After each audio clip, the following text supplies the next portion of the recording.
For those who do not know, on the camera who are at home, sorry, I swear I felt something fall from up here, but I guess it didn't. Nope.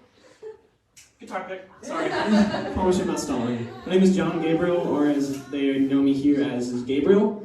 I guess I can give a little bit of a backstory. I came into the DBS, one, feeling like I was being equipped to go into missions. Not really sure what that looks like completely yet. But two, also, I wanted to leave here having gained a new best friend in Jesus Christ. Spoiler alert, I'm still being equipped, and I do believe I have left with a stronger relationship with Jesus, praise God. But what I wanted to touch on specifically was a testimony of... I'm not going to try to put a title on it. I'm just going to tell the story, rather. For those who do not know my testimony, which will be about half the people in this room probably, I have really struggled with in most of my life with the fear of rejection. It's crippling at times, especially when you face a lot of backlash and misunderstanding, and then you get betrayed by friendships or what you thought were friends. It really hurts you when you come into a place that is so positive that even though that everyone here is so nice, you get scared. You're like, okay, these people are lovely, these people are awesome, but like, what if, you know? So at one point, I opened up to my small group about this fear, about this idea of like, I'm so afraid that you guys do not like me. Can you guys maybe, like, not that I'm asking for compliments or anything, but just like every once in a while, just like let me know that you actually like having me here. As honestly, it'd be kind of nice to hear, because I listen to my voice in my head way too much than I should when it comes to that idea that like, hey, I don't belong. A lot of people were receptive to that, and even it sounds like I'm about to say he wasn't. Jarrett, he was. He was game for it and was like, yeah, you are a valuable part of this community. But he also offered this valuable piece of advice, or rather, something to reflect on. It was like, what does Jesus think of you? What does God think of you? Are you accepted by God? How do you think God views you?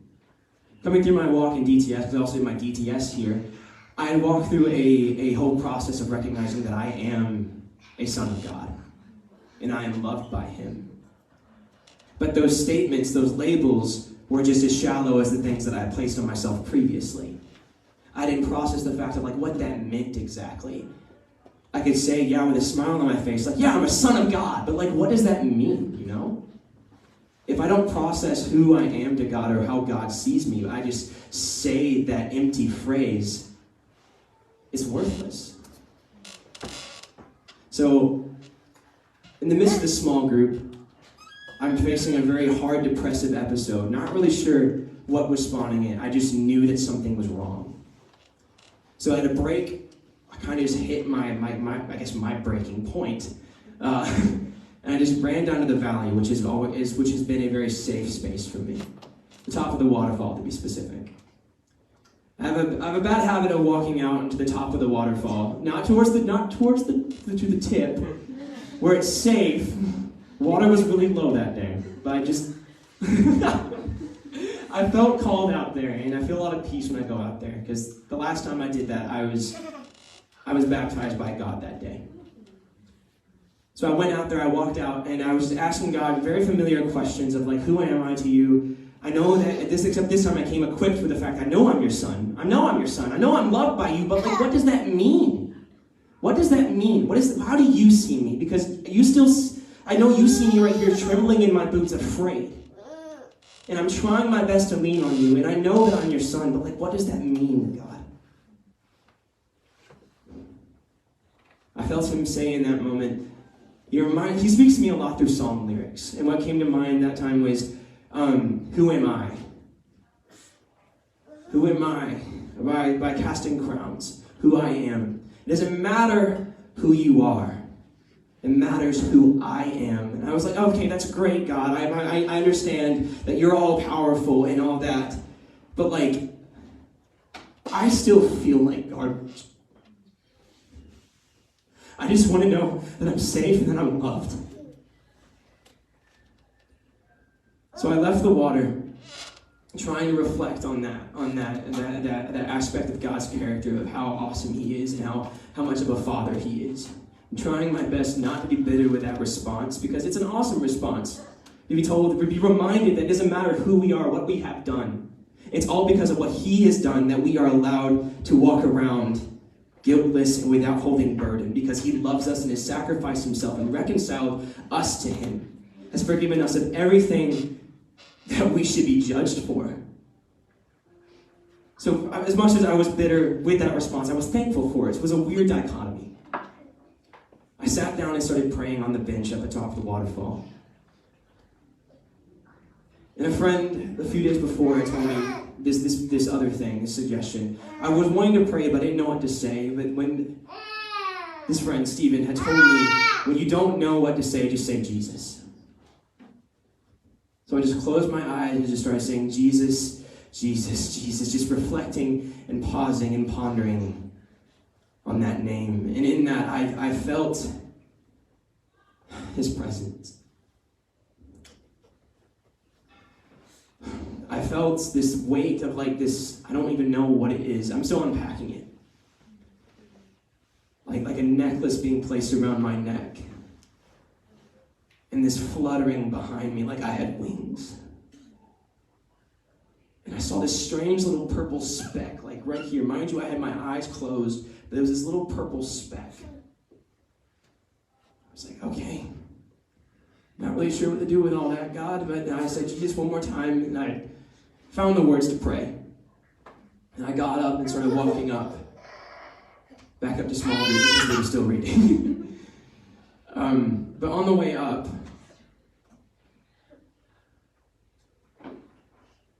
in the exact point of my vision where I saw the purple speck, I saw a purple flower as I was walking by. And I was like, that's a weird coincidence, but I kept walking. And as I often do when it comes to these kinds of weird coincidences, I'm like, but like, what if, okay, that could have been nothing, but like, what if that's everything, you know? So I turn around and pick up the flower. Sorry, it's pressed in, so it's like basically 2D now. It's not really purple anymore, much less looking like a flower. I picked it up and I pressed it in my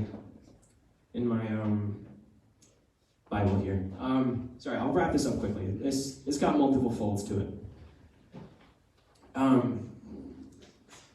Before I came to DTS, I claimed that I felt sick and I wasn't in a place to go after God. That was an excuse that I made for a reason why I couldn't come.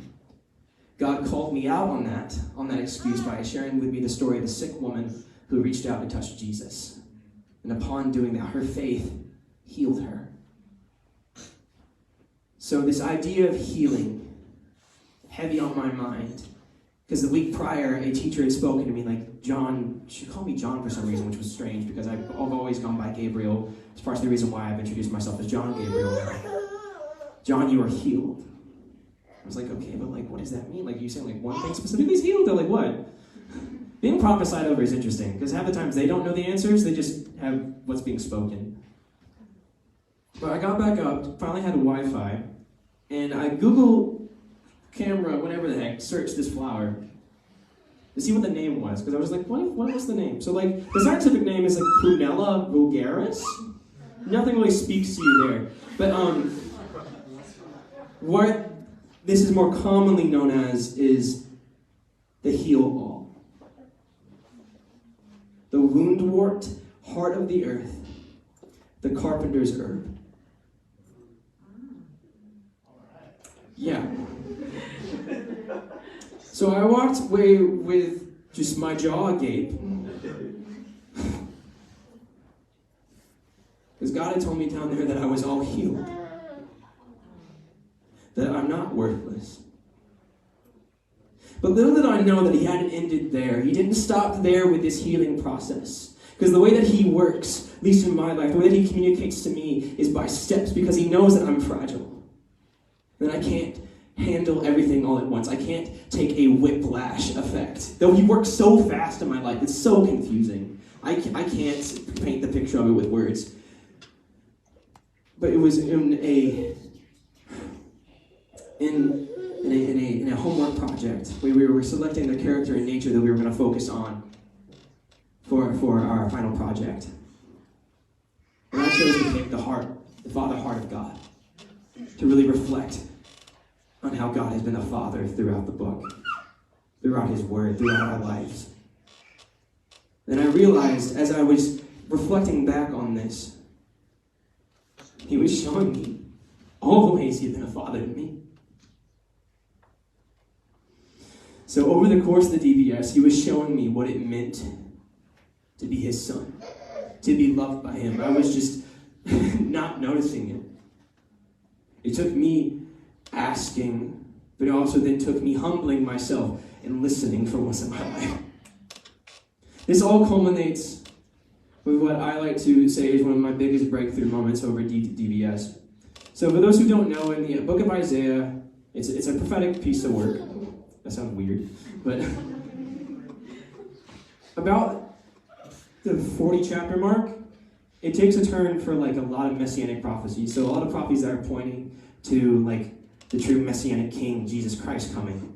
The reconciliation, like it's one of my favorite words now, of everybody to the Father. And around 45, it talks about King Cyrus.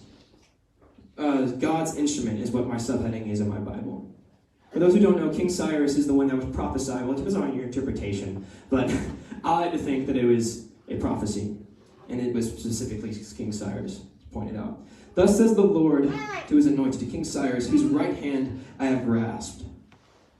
In this passage, we see that this king was picked. Later on, we know that he's picked to free the Jews from exile, to take them back, to let them go back to Israel, to rebuild their temple, to rebuild Jerusalem. But this phrasing used here is his right hand whom I have grasped. His hand is on Cyrus, showing that he's been chosen. We see this hand being on somebody, being on a chosen person many times throughout the Old Testament and the New Testament. Oftentimes being used on people who are heroes, like Moses, Joshua, amongst others.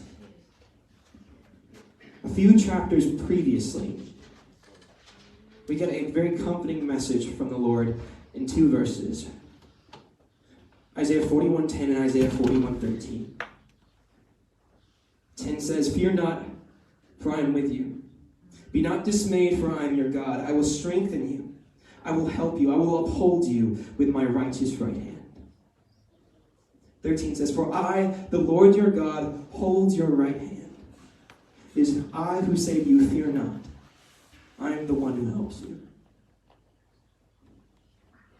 So for his hand to be on somebody, to show, to like be a metaphorical representation of the fact that these people are chosen, if his hand is on us, that means that we are chosen.